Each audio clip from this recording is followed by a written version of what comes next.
Assalamualaikum warahmatullahi wabarakatuh. Bismillahirrahmanirrahim. Alhamdulillahi rabbil alamin. Wa bihi nasta'inu ala umurid dunya waddin. Asyhadu an la ilaha illallah wahdahu la syarika lah. Wa asyhadu anna sayyidana Muhammadan abduhu wa rasuluh la nabiyya ba'dah. Allahumma salli ala sayyidina Muhammadin abdika wa rasulika nabiyil ummi wa ala alihi wa sahbihi wa sallim tasliman bi qadri azamati dzalika fi kulli waqtin wa hin, amma ba'd. Ma'asyiral muslimin rahimakumullah. Yang pertama, marilah kita bersyukur kehadirat Allah Subhanahu wa Ta'ala, yang mana pada kesempatan ini kita masih diperkenankan untuk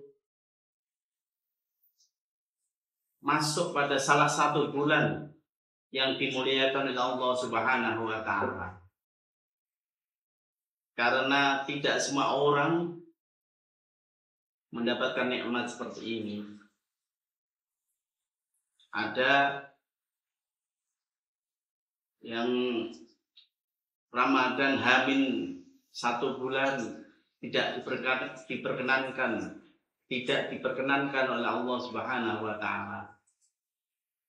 Ada yang Ramadan hamin 1 minggu 7 hari tidak diperkenankan oleh Allah Subhanahu wa Ta'ala. Bahkan ada Ramadan hamin 1 pun itu tidak diperkenankan oleh Allah Subhanahu wa Ta'ala. Tapi kali ini kita diberi kenikmatan yang luar biasa. Maka dari itu marilah kita berterima kasih pada Allah Subhanahu wa Ta'ala. Alhamdulillahirabbil alamin. Berterima kasih kita dengan 3 cara, yaitu dengan lisan kita mengucapkan hamdalah, alhamdulillahirabbil alamin.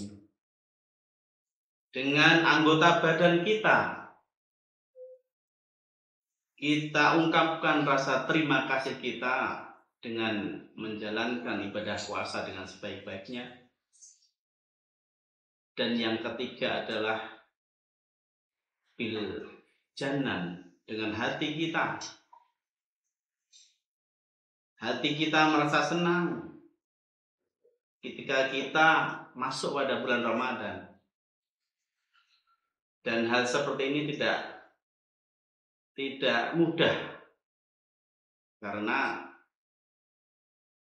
yang namanya cinta, senang itu tidak semua orang bisa. Sehingga Allah menjanjikan kepada siapapun yang ketika masuk pada bulan Ramadan diberi hati yang senang. Allah menjanjikan kepada siapa saja, barang siapa yang gembira atas datangnya bulan Ramadan, maka jasadnya akan diharamkan masuk ke neraka.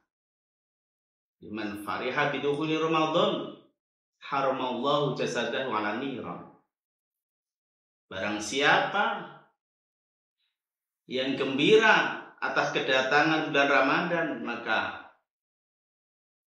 jasadnya akan diharamkan masuk ke neraka. Alhamdulillah. Untuk itu syariat Nabi memberi tuntunan pada kita ketika kita akan menyambut bulan Ramadan itu harus bersiap-siap.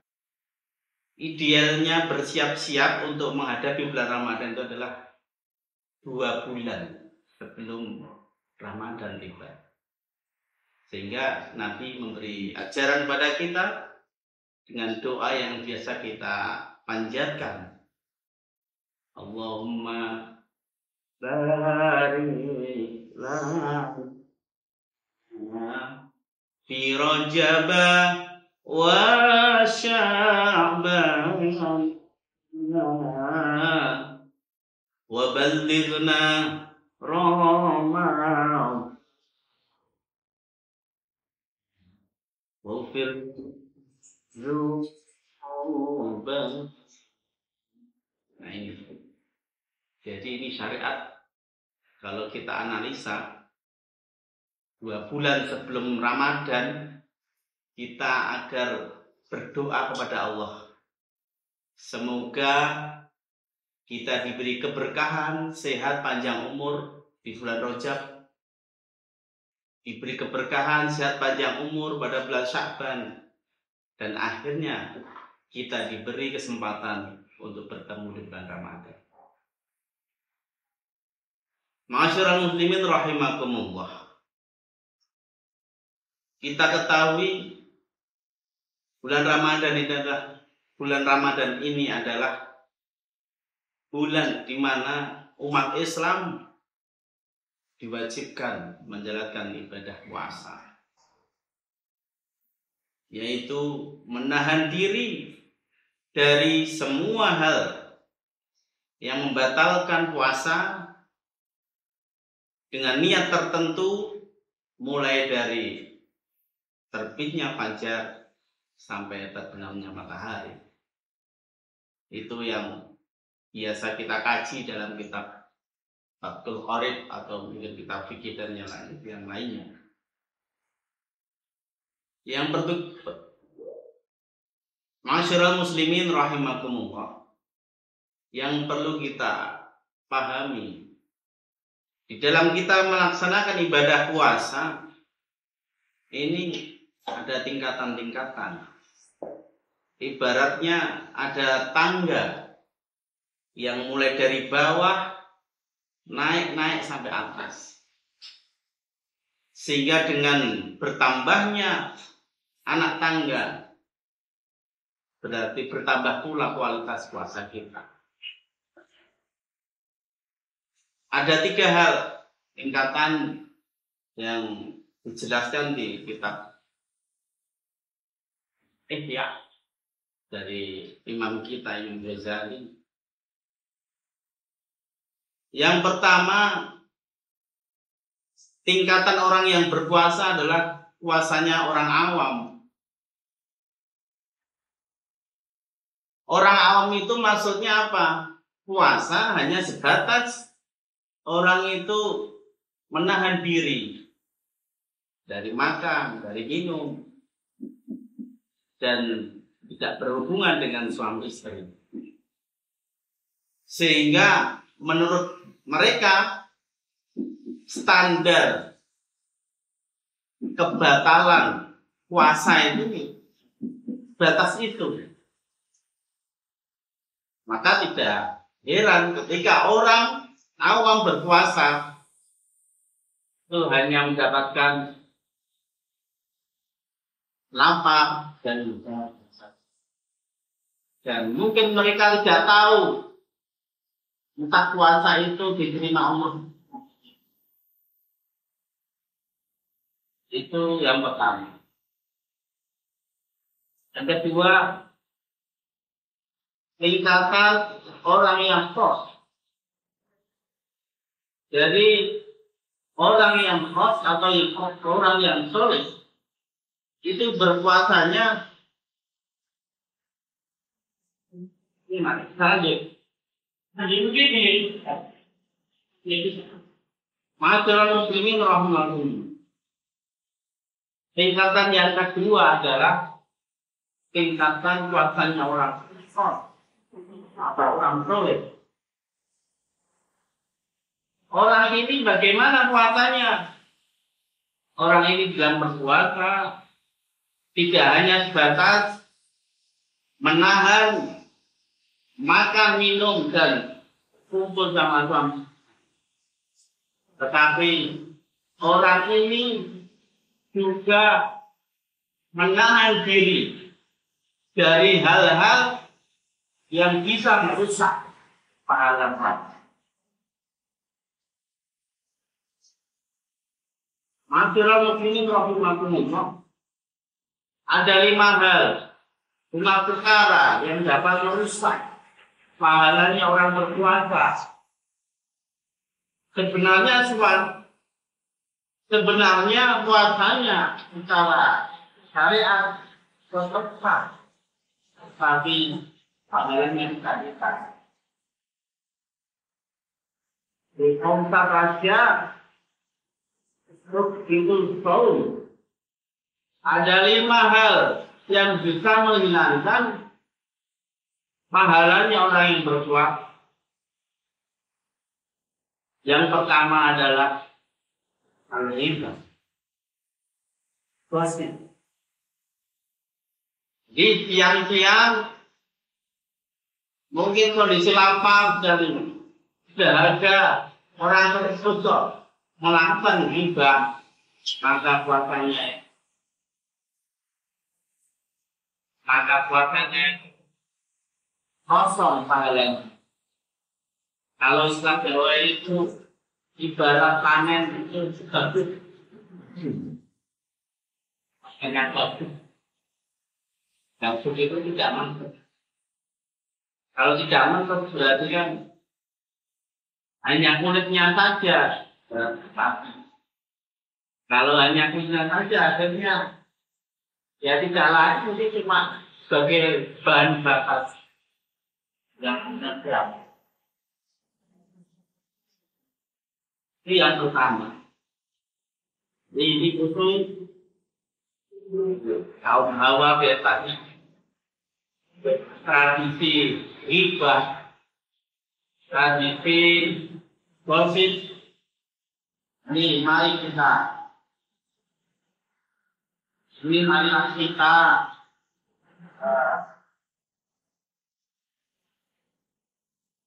untuk tradisi gosip ini harus kita coba sih. Karena apa? Jika puasa bisa menghilangkan. Yang kedua, wanamimah, adu domba. Ini juga bisa menghilangkan. Yang ketiga adalah wal yaminul ghamus.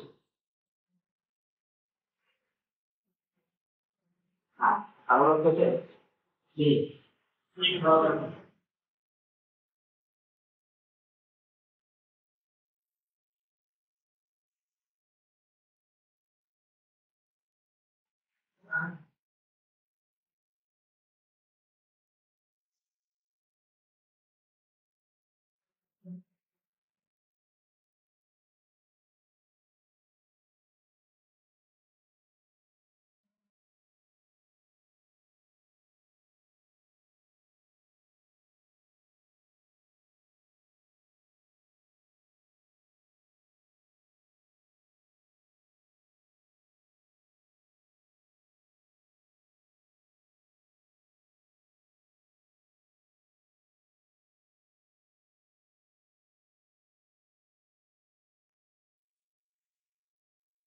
dikasih mas. Kata sih. Beliau nama soalnya aku mas. Potong ikan gitu mas. Oke. Ini nama dari video itu masih belum.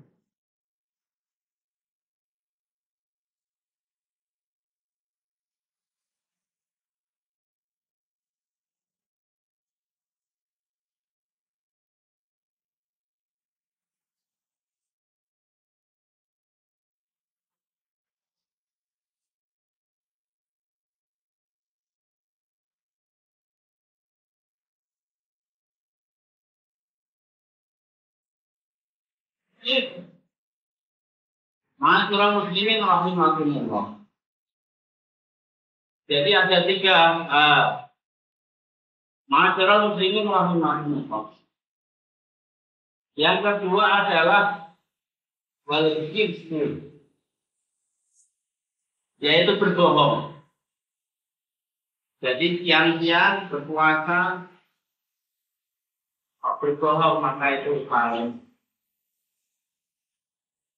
Yang ketiga adalah wanamimah, adu domba. Tiang-tiang pada saat bulan Ramadan mengadu domba, artinya membuat fitnah di sana sini, maka itu sudah kami menangkan. Yang keempat adalah wayaminul ghamus, sumpah palsu.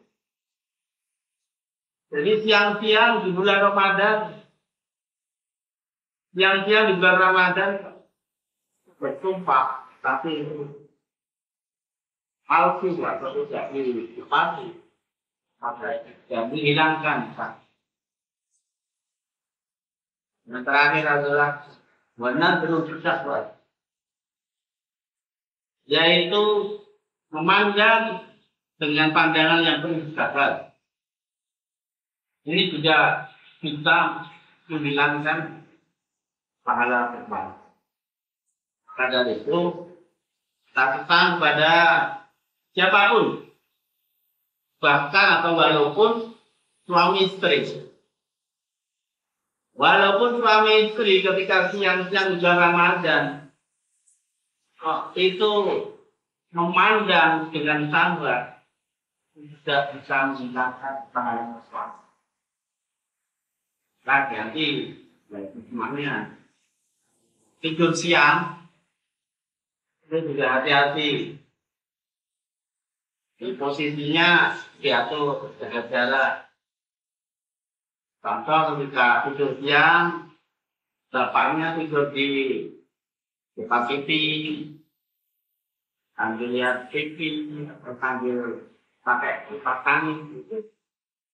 Ibunya silakan tidur di dapur aja. Nanti kalian masak. Jadi intinya, walaupun suami istri sok itu menikah dengan sahabat, maka sudah bisa menghilangkan pahala. Ma'asyiral muslimin rahimakumullah. Jadi orang yang soleh atau orang yang kos dalam berpuasanya, di samping itu menahan diri dari makan minum dan berkumpul suami istri, dia juga menahan diri dari hal yang bisa menghilangkan pahala. Ini tingkatan yang kedua. Yang ketiga adalah tahapan puasa. Ini puasanya orang yang khusyuk, yaitu puasanya para nabi dan para rasul. Di samping mereka berpuasa menahan diri dari makan minum dan berkumpul famili, juga menghilangkan ataupun menghindari hal yang bisa merusak pahalanya puasa. Mereka juga berpuasa dalam hatinya, tidak sedikit pun tersirat urusan dunia. Dan ini tingkatan yang paling tinggi. Sehingga dari tingkatan-tingkatan yang telah dijelaskan oleh Imam Ghazali itu, harapannya apa? Harapannya ketika kita melaksanakan ibadah puasa, itu mestinya mulai setapak demi setapak kita bisa meningkatkan kualitas puasa kita, meningkatkan kualitas ibadah kita, sehingga dalam menjalankan ibadah puasa kita benar-benar mendapatkan keberkahan dan maghfirah dari Allah. Ma'asyiral muslimin rahimakumullah. Terakhir kita simpulkan yang pertama, adalah kita berterima kasih pada Allah Subhanahu wa taala dengan kita melakukan hamdalah dan hati yang gembira, dengan kita menyambut dalam. Yang kedua, marilah dari tahun ke tahun kita meningkatkan kualitas ibadah puasa, sehingga di dalam puasa kita bisa meningkat dan standar kebatalan kita, standar